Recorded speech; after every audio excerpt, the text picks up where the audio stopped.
Assalamualaikum warahmatullahi wabarakatuh. Perkenalkan, nama saya Diana dari Vokal PMTKB 2018, jurusan Pendidikan Matematika, Fakultas Tarbiyah dan Keguruan Universitas Islam Negeri Antasari Banjarmasin. Pada kesempatan kali ini, dalam mata kuliah Pendidikan Akhlak yang diampu oleh dosen Bapak Dr. Andus M. Rone MAG. Nah, jadi di sini saya akan membahas salah satu akhlak tercela, yaitu sombong.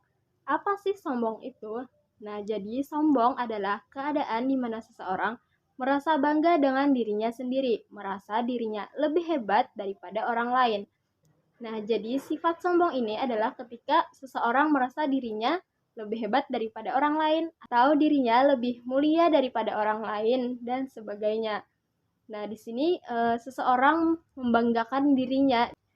Nah, jadi sombong ini adalah salah satu sikap tercela atau akhlak tercela yang harus kita hindari. Karena apa? Karena sifat sombong ini sangat dibenci oleh Allah Subhanahu wa taala. Nah, dalam suatu hadis dikatakan, tidak akan masuk surga seorang yang terdapat sebesar biji zarah kesombongan di dalam hatinya. Hadis riwayat Muslim dari Abdullah bin Mas'ud radhiyallahu an. Nah, dalam hadis ini dijelaskan bahwa seseorang tidak akan masuk surga ketika ada sifat sombong di dalam hatinya walaupun sebesar biji zarah. Nah, seperti kita tahu atau yang sudah sering kita dengar, yaitu tentang sifat iblis yang sombong ketika diperintahkan Allah untuk bersujud kepada Nabi Adam alaihissalam. Nah, jadi kita tahu bahwa iblis itu adalah salah satu makhluk Allah yang sangat taat kepada Allah. Nah, dan juga pada saat itu dikenal bahwa iblis itu adalah orang yang ahli dalam beribadah. Nah, ketika Allah memerintahkan untuk semua makhluk bersujud kepada Nabi Adam alaihissalam, maka semua makhluk bersujud kepada Nabi Adam kecuali iblis. Nah, lalu Allah menanyakan, "Wahai iblis, mengapa engkau enggan untuk bersujud kepada Nabi Adam? Padahal aku memerintahkan untuk semua makhluk bersujud kepada Nabi Adam, sedangkan engkau enggan untuk bersujud kepada Nabi Adam." Nah, jadi dalam Al-Quran surah ke-7 ayat 11, 12, dan 13 di sana diceritakan, ketika Allah bertanya mengapa iblis enggan untuk bersujud kepada Nabi Adam, maka iblis pun menjawab, "Wahai Allah, aku ini lebih hebat daripada Nabi Adam alaihissalam.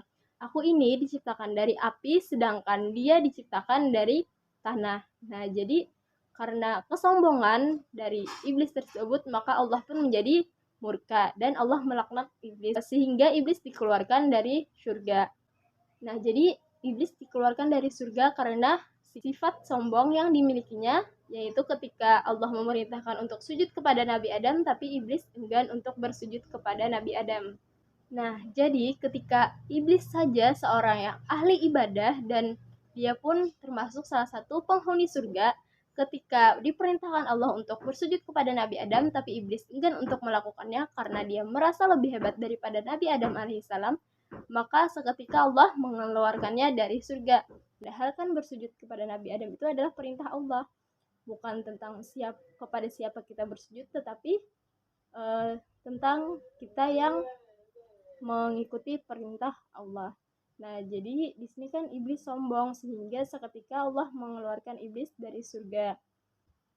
Nah, jadi ketika iblis saja seorang yang taat kepada Allah dan saat itu dikenal sebagai orang yang ahli dalam beribadah, ketika dia bersifat sombong, maka Allah melaknatnya, Allah murka kepadanya lalu mengeluarkannya daripada surga.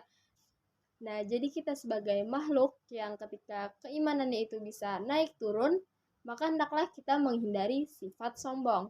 Karena sombong itu sangat dimurkai dan dilaknat oleh Allah Subhanahu wa taala. Nah, cara agar kita terhindar dari sifat sombong yaitu yang pertama, terapkan pola hidup sederhana, yang kedua, berteman dengan orang-orang baik, yang ketiga, selalu bersyukur kepada Allah, yang keempat, perbanyak sedekah, kelima, selalu berdoa agar terhindar dari sifat sombong, yang keenam, selalu mengingat kematian, yang ketujuh, selalu bertawakal kepada Allah, yang kedelapan, menjalankan perintah Allah dan menjauhi larangannya.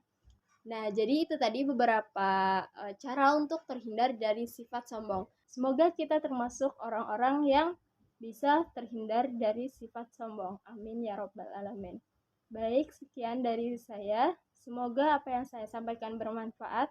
Salah hilap mohon maaf. Wabillahi taufiq wal hidayah. Wassalamualaikum warahmatullahi wabarakatuh.